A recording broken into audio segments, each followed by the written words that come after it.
Hello everyone. Today I'm going to discuss about diabetes. Diabetes before pregnancy and diabetes in pregnancy. So let's understand what this disease is all about. So diabetes, as we all know, is because of high sugar levels. But how does it happen? Why does it happen? To whom does it happen? What happens in diabetes? Let me explain you first the basics. So what happens, say I am picking up this mobile and keeping it over here. I have used a few muscles and my energy to displace it from one place to another. To do any such activity, we require sugar. So sugar in the purest form, in the presence of insulin, is required for the muscle to do an activity. If insulin, which is the enzyme, is not a hormone, is not present at that particular time, then sugar may be present in your body, but there is weakness and this activity cannot be performed. So what happens in diabetic patients is this insulin level is over a period of time weakened because of probably genetic problems, or there is some deficiency, like absence of insulin levels. And this finally causes a rise in sugar levels and diabetes. So if I have to treat a patient of diabetes, I will only have to look at one, either I reduce the sugar levels, right? So that means I eat foods which does not give me a spike in sugar levels, which will help in control. It will be only that much which my body's insulin can compensate. Two, I supplement my insulin. So insulin is where I weakened. I take medications or oral drugs which boost this insulin production. In return, it controls my sugar levels. Three, in those patients whose body is incapable of producing insulin, then insulin injections are added so as to control their sugar levels. Now let's talk about women who have diabetes. So if we have ever heard women in the reproductive age group who have diabetes, so either she's trying for pregnancy or during pregnancy. Let's divide them into two parts. One is pre-gestational diabetes, where before a pregnancy a woman is diagnosed with diabetes, and two, gestational diabetes, which happens during pregnancy. And now in pre-gestational diabetes, what happens is because of previous tendency of the body to have diabetes, the sugar is raised, and this sugar cannot be managed.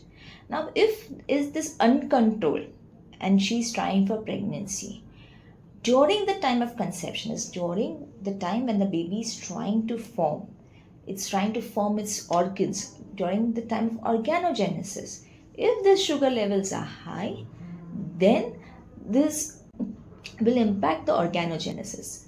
These babies tend to have heart defects, spine defects, neurological defects, and obviously sets of problems which come with all of this. That is why in any woman who is trying for a pregnancy, we always check their diabetic sugar values and try to guide those with high sugar values. Now let's talk about gestational diabetes, so diabetes in pregnancy. Now amongst us in the medical field, we are aware that pregnancy is a diabetogenic state. It's a statement which we have all learned. What it means is in pregnancy, generally the sugar levels are a little higher than the rest of the population. The reason being that baby requires that sugar.